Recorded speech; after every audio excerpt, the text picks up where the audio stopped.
Hi everyone, my name is Carlos Saborio. I'm a solution engineer at SAP that focuses on our analytic solutions. Today I'm going to demonstrate to you the power and simplicity of predictive analysis. The demo scenario we are going to go through together is the following. A business analyst is tasked with running cluster analysis on all stores based on a variety of KPIs, employee turnover, size of store, margin, etc. Using the results of this analysis and a decision tree algorithm, he will create a model to predict the group or cluster membership for new stores. This will ensure that each new store will have the appropriate targeted group sales strategy. To do this, we'll break it into 5 basic steps. We'll acquire the data, run the cluster analysis, run the decision tree analysis, execute the model, and view the results. So let's get started. So to begin with, we will create a new document, and all the store data I need is stored in a flat file. However, you can see there are many other choices available.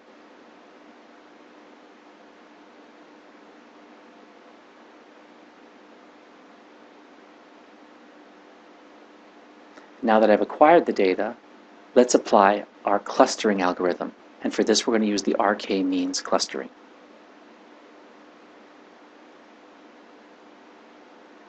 I'm going to select all measures available, and I'm going to break it into 5 clusters. And now we're ready to run the cluster analysis.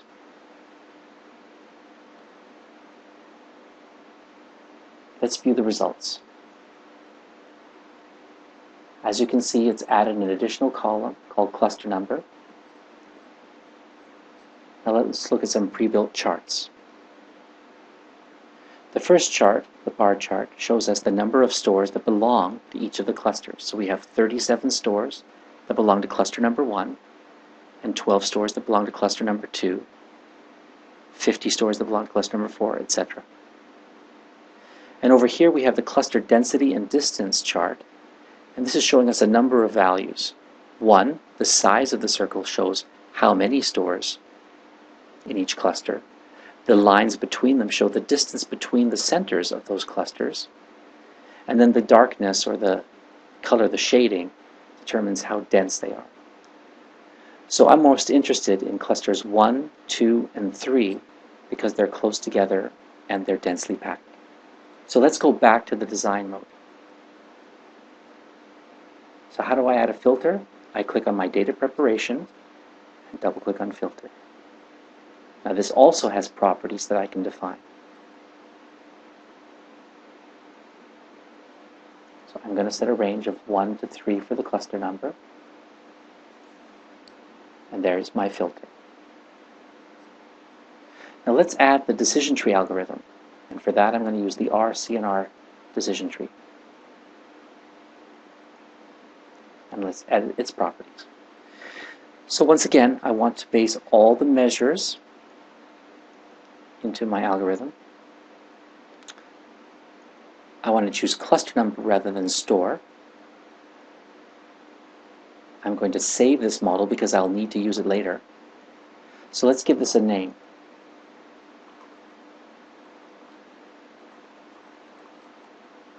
Store cluster analysis.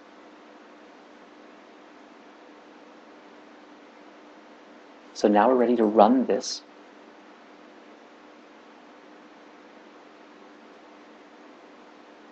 And now let's view the results again. So it's now added another column called predicted values, and of course it matches the cluster number. But more importantly, let's look at the decision tree chart. By looking at this chart, and I can see my cluster numbers here, based on the staff measure, if it's less than 4.25, it belongs to cluster number 3. If the staff number is greater than 4.25 and the turnover is less than 7.05, the store belongs to cluster number 2. Else, turnover greater than 5.55 has a over 90% certainty that the store belongs to cluster number 1. Let's go back to the design mode. So in this basic step, we have created and saved a model called Store Cluster Analysis that will help us predict where new stores, where they should belong.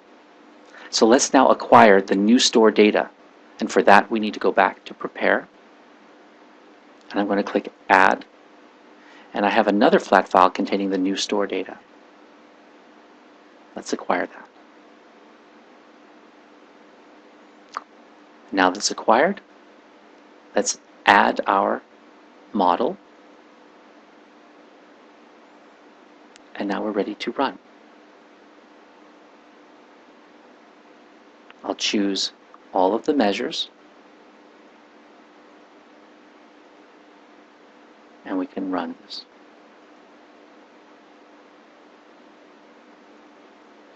Now let's view the results. And now you can see that for each store, we have a recommended cluster that it would belong to. Now at this point, I can choose to output this result to potentially a database. And here are some of the choices. So we can write that to a database or to a flat file. But for now, all I'd like to do is just simply save this work as a document. This now concludes the demonstration. Thank you for your time.